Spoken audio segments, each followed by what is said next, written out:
Goldilocks research के। गौतम, आप हमारे फेवरेट हाइब्रिड एनालिस्ट हैं। हमने देखा है कि अब आपने फंडामेंटल एनालिस्ट भी अपनी टीम में शामिल कर लिए हैं। उनके इनपुट से आपके चार्ट्स को और स्ट्रेंथ मिलती है। तो इस तरह के बाजार में सबसे पहले आपका ब्रॉड व्यू क्या है? हम करेक्शन बॉटम के आसपास हैं कहीं किसी विसिनिटी में? एग्जैक्ट बॉटम तो एकदम माप पाना बहुत मुश्किल है, बट आपको लग रहा है एक फेज बन रहा है बॉटम जैसा, या अभी नहीं कह सकते?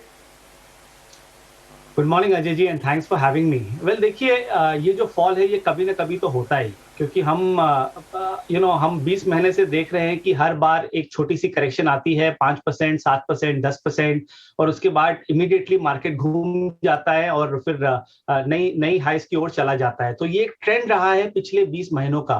बट अभी जो हुआ है पिछले 6-7 दिनों में, मुझे लगता है कि मार्केट कुछ एक अलग सिग्नल कर रहा है, क्योंकि जब रिकवरी आई 16,600 से 18,200 तक, और जिस तरह से फॉल आई है 5 दिनों में, the pace of the fall is very uncomfortable. ये चार्ट्स को काफी डिस्टर्ब कर दिया है, और मुझे लग रहा है कि मार्केट अब ये पूरे 18-20 महीने का जो तेजी है उसको रिट्रेस करना चाह रहा है। तो हो सकता है कि हम एक थोड़ी सी लंबी कंसोलिडेशन में चले जाए। इस साल के स्टार्टिंग में जब हमने बात किया तो मैंने कहा था कि थोड़ा सा इस साल के लिए रियलिस्टिक एक्सपेक्टेशंस रखना चाहिए, क्योंकि सारे जो पॉजिटिव्स हैं इंडिया के और ग्लोबल मार्केट्स के, वो मोर और लेस प्राइस्ड इन है।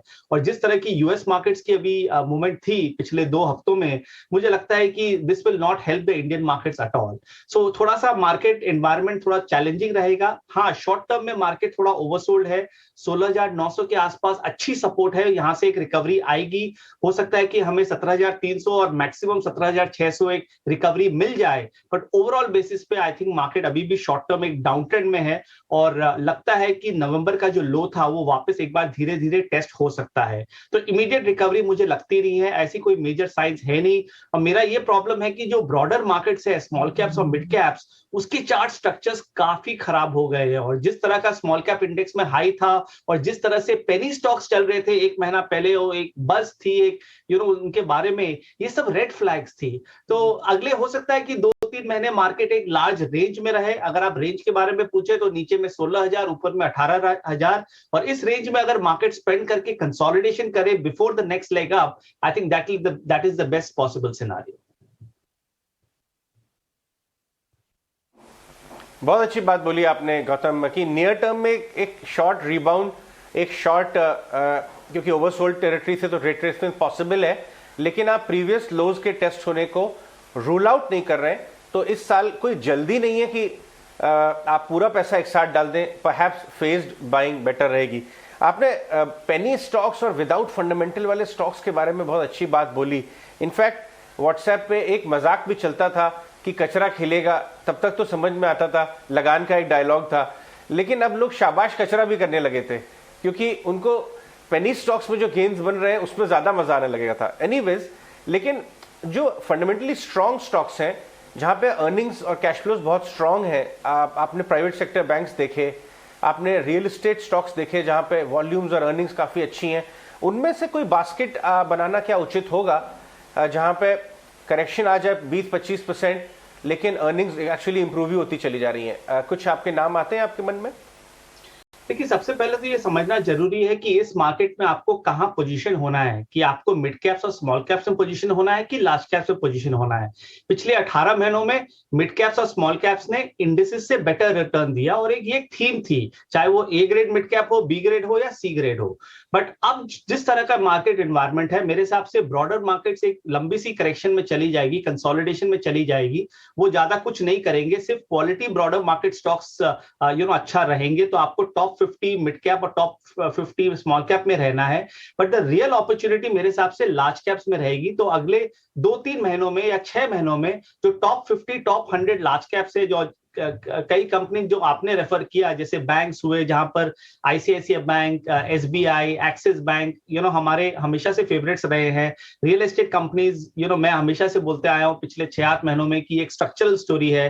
तो इस डिप में banks, real estate, capital goods और इंफ्रास्ट्रक्चर, यहाँ पर तो कमिटमेंट बनाना ही है। और बाकी के जो सेक्टर्स है, वहां पर क्या प्रॉब्लम्स काफी है, क्योंकि अच्छे रिजल्ट्स के बावजूद, अगर आप मेटल्स में देखें, फार्मा में देखें, अच्छे रिजल्ट्स के बावजूद वो चल रहे नहीं है। तो ज्यादा नाम अपने है नहीं इस लेवल्स पे जहां पर आप कमिटमेंट बनाए। जैसे मैंने कहा real estate, capital goods, banks में रहिए, आई थिंक उसमें आपको सेफ्टी भी मिलेगी और अल्फा भी बनेगा।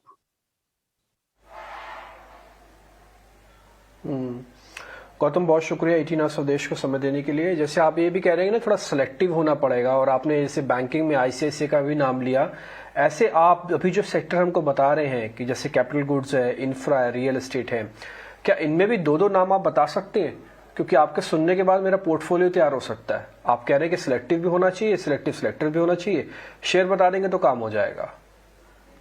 देखिए, इसमें कुछ नया नहीं है। मैं जब भी आपके चैनल पे आया हूँ, मैंने हमेशा यही 8-10 नाम लिए हैं, तो चाहे वो बैंकिंग में आईसीआईसीआई और एसबीआई हो, जो हमारे टॉप पिक्स रहे हैं ऑल अलोंग। रियल एस्टेट में हमें डीएलएफ और ओबरॉय रियलिटी और ब्रिगेड को देख के चलना है। मेरे हिसाब से ये अगले 2 से 3 साल के टाइम फ्रेम में अच्छे करेंगे। कैपिटल गुड्स में हमें एल&टी और सीमेंस में रहना है। L&T has been one of the best performing large cap stocks in the last 3 महीनों में, जब मार्केट ने ये करेक्शन देखा।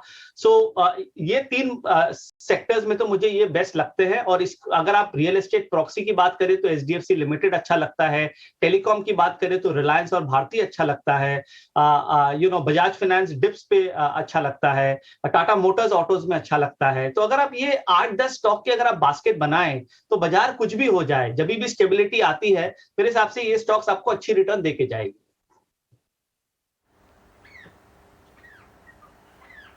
Right, morning Gautam, pleasure to have you always. Priyanka here. हम बिल्कुल मान रहे हैं आपकी बातों से विश्वास और हौसला भी बढ़ रहा है व्यूअर्स का जाहिर तौर पर, लेकिन क्योंकि आप क्लियरली कह रहे हैं कि यहाँ से मार्केट थोड़ी वॉलेटाइल रह सकती है, कुछ और हफ्ते वीकनेस रह सकती है, बाउंस आने की, we can not rule out a bounce. लेकिन ऐसे में एक बार अगर मैक्रो इन्वायरमेंट को अगर हम अपने व्यूअर्स को समझाना चाहें कि आगे आने वाले समय में किस तरह की चाल, कौन सी इकोनॉमिक डिसरप्शंस या कौन सी डिसरप्शंस आपको इस साल मेजर दिखती हैं जिसकी वजह से आपको लगता है कि ये वॉलेटिलिटी रहेगी? देखिए, डिस्ट्रप्शंस तो काफी है। लोग फेड के बारे में बात करते हैं। ऑयल प्राइसेस अगर आप देखें तो नाइमेक्स क्रूड वापस $85 के लेवल तक चला गया है। एक इंटरनेट स्टॉक्स जो इंडिया में बात हो रही है और वर्ल्ड ओवर बात हो रही है, और जिस तरह के वैल्यूएशंस पे वो ट्रेड कर रहे थे, और हर तरह की स्टोरी मार्केट में बिक रही थी और सक्सेसफुली बिक रही थी, मेरे हिसाब से ये सारे रेड फ्लैग्स थे। और प्रॉब्लम क्या होता है कि इंडियन मार्केट हमेशा सेफ टेरिटरी में रहता है जब तक यूएस मार्केट्स ठीक रहे या क्वाइट रहे या शांत रहे। पर पिछले 2 हफ्ते में क्या हुआ है कि यूएस मार्केट्स में इतनी बड़ी फॉल आई है ऑलमोस्ट 18 मंथ्स के बाद, और ये फॉल अच्छी नहीं लग रही है। तो यूएस में भी जो हम लोग इंडेक्स जो ट्रैक करते हैं वो है रसल 2000, क्योंकि वो एक ब्रॉड बेस्ड इंडेक्स है, और उसमें हमने पिछले 2 हफ्तों में एक इंपॉर्टेंट ब्रेकडाउन देखा। तो मुझे लगता नहीं है कि यूएस मार्केट इतनी जल्दी से बॉटम आउट करेगा, वहां पर और वीकनेस रहेगी और वॉलेटिलिटी रहेगी। और क्योंकि ये 18 महीने बाद हो रहा है तो थोड़ा सा पोटेंशियल है। और coming back to Indian market, ये सारे फैक्टर्स का इंपैक्ट इंडियन मार्केट्स में रहेगा। और मेरा ये मानना है कि स्मॉल कैप इंडेक्स और मिड कैप इंडेक्स जल्दी से नए लाइफ टाइम हाइज नहीं बनाएंगे। हो सकता है कि अगले 2-3-4 महीने वो एक रेंज में रहे, एक करेक्शन में चले जाए। निफ्टी में फिर भी सपोर्ट रहेगी, क्योंकि देखिए एसआईपी मनी 11,500 करोड़ हर महीना अभी भी आ रहा है, तो क्वालिटी स्टॉक्स को नीचे के लेवल पे सपोर्ट मिलेगी। और इसीलिए मैं कह रहा हूं कि अभी टॉप 50 टॉप 100 में रहिए, और जहां पर अर्निंग्स नहीं है, जहां पर एक स्ट्रक्चरल स्टोरी नहीं है, उससे दूर रहिए।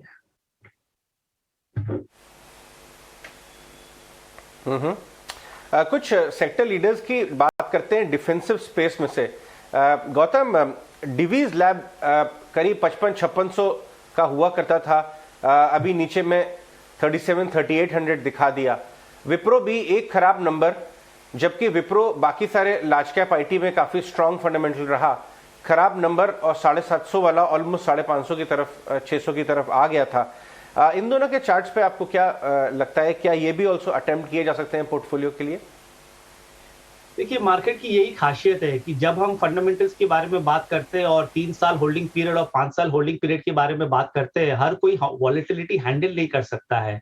कौन सोचा होगा कि डीवीज लैब जैसी फंडामेंटली स्ट्रॉन्ग कंपनी में इतनी बड़ी फॉल आ सकती है? कौन सोचा होगा कि विप्रो जैसी कंपनी जो एक बेलवेदर स्टॉक रही है और जिसने इतना अच्छा रिटर्न दिया पिछले 2 सालों में, उसमें इतनी बड़ी फॉल आ सकती है? तो ये एक रियलिटी है कि आपको थोड़ा सा मार्केट में टाइमिंग भी देखना पड़ेगा। बट अगर आप ओवरऑल बेसिस की बात करें तो आईटी में विप्रो अभी भी हमें अच्छा लगता है। I think this is a very good opportunity for long term investor to get in. Pharma में मुझे अच्छा लगता है from a risk reward perspective, but मैं थोड़ा सा स्टेबिलिटी चाहूंगा। और फार्मा में जो स्टॉक हम अपने मॉडल पोर्टफोलियो में रखे हैं वो है सन फार्मा। तो हमें तो सन फार्मा अच्छा लगता है। डीवीज की चार्ट अभी भी अच्छी नहीं है, और इस मार्केट में you don't catch a falling knife, क्योंकि किसे मालूम कि कहां पर ये सब स्टॉक्स बॉटम करेंगे। तो जिसमें रिलेटिव स्ट्रेंथ दिख रहा है, जैसे आईसीआईसीआई बैंक में रिलेटिव स्ट्रेंथ दिख रहा है, बैंकिंग में एलएनटी में रिलेटिव स्ट्रेंथ दिख रहा है, सन फार्मा में रिलेटिव स्ट्रेंथ दिख रहा है, भारती में दिख रहा है, हमें उन शेयरों में रहना है, क्योंकि वो शेयर जब भी मार्केट थोड़ी सी स्टेबलाइज होती है उसमें ज्यादा रिकवरी आएगी। गौतम, ये बात बिल्कुल ठीक है कि फ्रंटलाइन शेयर्स में ही रहना चाहिए, क्योंकि वो मार्केट के लीडर भी हैं और मार्केट को वो ही फील गुड करवाएंगे। लेकिन रिटेलर का पार्टिसिपेशन टिपिकली थोड़े मिड कैप स्टॉक्स में भी जाता है। अगर आपकी स्टडी कुछ मिड कैप को लेकर भी है, अगर वो भी आप बता पाएं तो, मिड कैप स्टॉक्स में या किसी पर्टिकुलर थीम पे।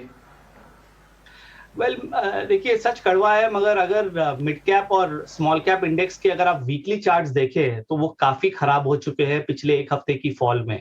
और मेरा ये मानना है कि जो ये हायर हाई और लाइफ टाइम हाई जो स्मॉल कैप इंडेक्स ने बनाया, मेरे हिसाब से वो अभी जल्दी से वो क्रॉस नहीं होगा, क्योंकि और अगर इंडेक्स व्यू पॉजिटिव नहीं है तो मेरे हिसाब से स्टॉक्स अच्छा नहीं कर पाएंगे।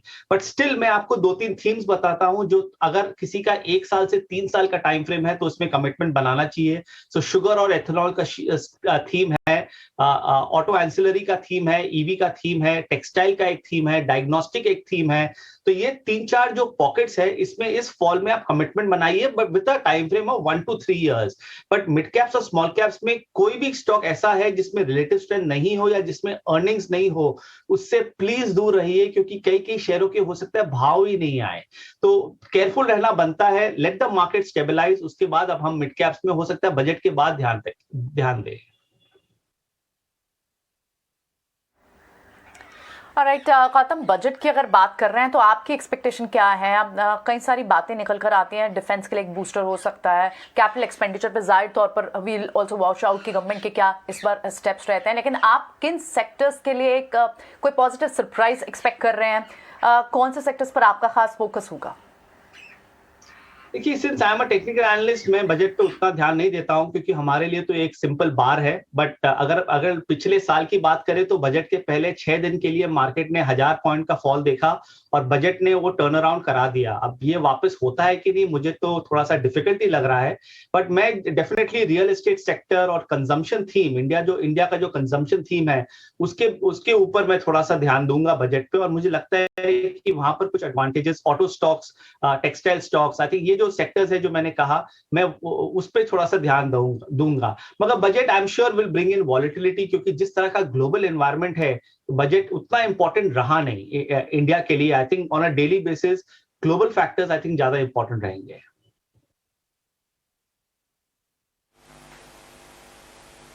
राइट गौतम, जो डिफेंस पीएसयूज हैं, Bharat dynamics, HAL, BEL, BEML, वो एक पॉकेट था जहां पे काफी रीजन था लास्ट 1 साल में स्ट्रेंथ भी दिखी, क्योंकि वो उनका फंडामेंटल नेचर बदल रहा था। गवर्नमेंट पुश की वजह से उनके कैश फ्लोज की विजिबिलिटी बढ़ रही थी और ये अंडर ओन स्पेस था। ये भी करेक्शन में देखना चाहिए क्या? आपको कुछ नेम स्ट्राइक करते हैं क्या स्पेस में?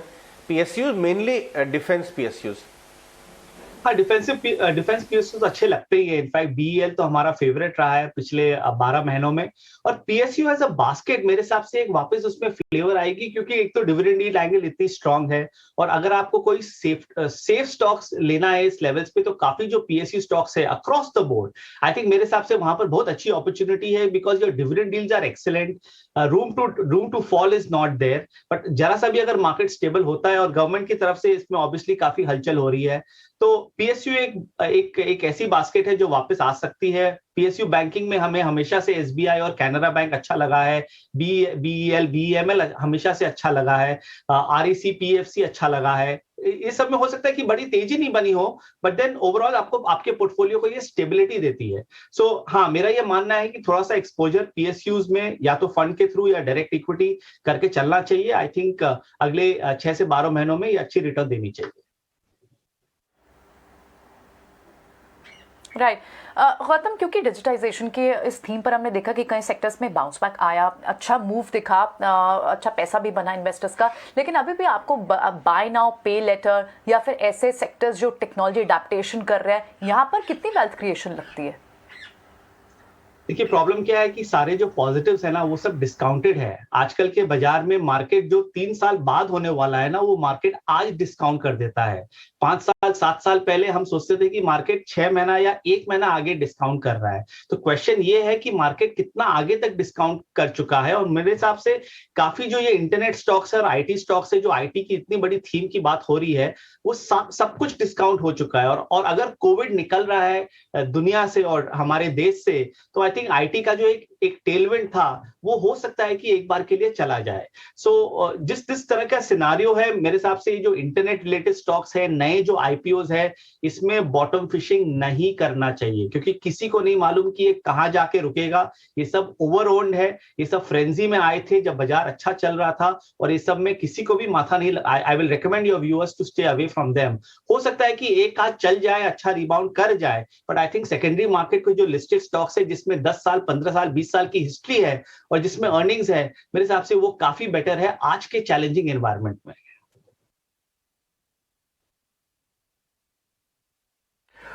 गौतम, ऑटो स्टॉक्स में क्या करना चाहिए? हालांकि मैं आपसे ये तो नहीं पूछूंगा कि ईवी वाले आप शेयर्स बता दीजिए, लेकिन ये बात तो सच है कि ये एक ऐसे जोन से निकल रहा है कि अगले 5 साल में शायद ऑटोस को लेकर हम अलग ही तरह की कमेंट्री पढ़ें और अलग ही तरह के फंडामेंटल्स हों।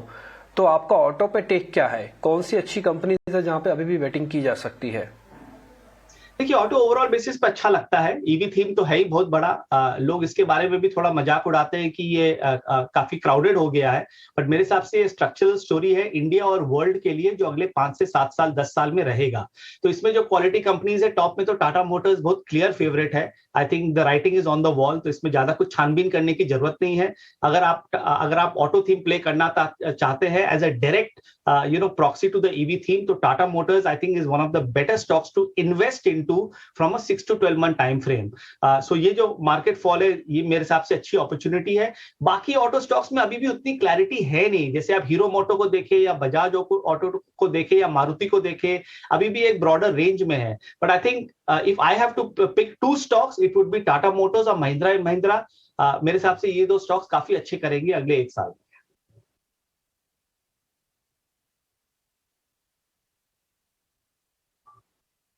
गौतम, एक आखिरी सवाल, एक छोटे स्पेस के बारे में आपने ब्रीफली टच अपॉन किया, लेकिन फंडामेंटल्स पे काफी बदलाव हो रहे हैं वहां पे, और वो है textile stocks, mainly exporters, Gokaldas, KPR Mills, SP Apparels, Vardhman. List बहुत बड़ी है और इस बार देखने में आ रहा है कि उनको काफी अच्छा टेलविंड मिल रहा है। गवर्नमेंट भी टेक्सटाइल एक्सपोर्ट्स और अपैरल एक्सपोर्ट्स में काफी पुश दे रही है। लेकिन चार्ट्स पे आपको टेक्सटाइल एक्सपोर्टर्स की बात करें तो कौन से स्टॉक अच्छे लगते हैं? अजय जी, प्रॉब्लम ये है कि टेक्सटाइल का भी जो सारे जो पॉजिटिव्स थे ना, वो काफी ऑलरेडी प्राइस में है, वो डिस्काउंटिंग हो चुकी है। अब हम जो बात कर रहे हैं वो मार्केट को पिछले 6-8 महीनों में पहले ही पता था, और उसके कारण ही ये सारे जो शेयर है ये 2 टाइम्स 3 टाइम्स 5 टाइम्स हो चुके हैं। और इसने आपने देखा होगा कि जब उनके अच्छे रिजल्ट्स आते हैं तो वो चलते नहीं है। जो टाटा स्टील में हुआ, टाटा स्टील का इतना अच्छा रिजल्ट आया, उसके बावजूद भी वो वहां से वो 20% गिर गया है। तो ये समझना जरूरी है कि इस लेवल्स पे risk reward short term trading के लिए अच्छी नहीं है टेक्सटाइल के लिए। बट हमारे जो फंडामेंटल एनालिस्ट और मैं जो लोगों से सुनता हूं कि टेक्सटाइल एक बहुत बड़ी स्टोरी है, अगर आप 3 से 5 साल का व्यू रखें तो, और भी अगर थोड़ी बहुत मार्केट में वीकनेस आती है तो एक अगले 3 से 4 महीनों में ग्रेजुअल टॉप स्टॉक्स में जो टॉप 5 और 7 स्टॉक्स है उसमें ग्रेजुअली एक एसआईपी करना चाहिए, just to play the next 3 to 5 year theme. So short term avoid, but long term use it as a buying opportunity. Right Gautam, हमेशा आपसे बात करके बहुत अच्छा लगता है। आपने बहुत ही कामली और बहुत कॉन्फिडेंटली हमारे व्यूअर्स को बताया कि इस करेक्टिव फेज को किस तरह अप्रोच करें, trading as well as investors दोनों ही कैटेगरी के लिए आप किस तरह से फायदा उठा सकते हैं इस करेक्टिव फेज का। परेशान होने वाली तो कोई बात ही नहीं है। गौतम, बहुत बहुत धन्यवाद आज अपने समय के लिए। एक छोटा सा ब्रेक लेते हैं, ब्रेक के बाद होम इंप्रूवमेंट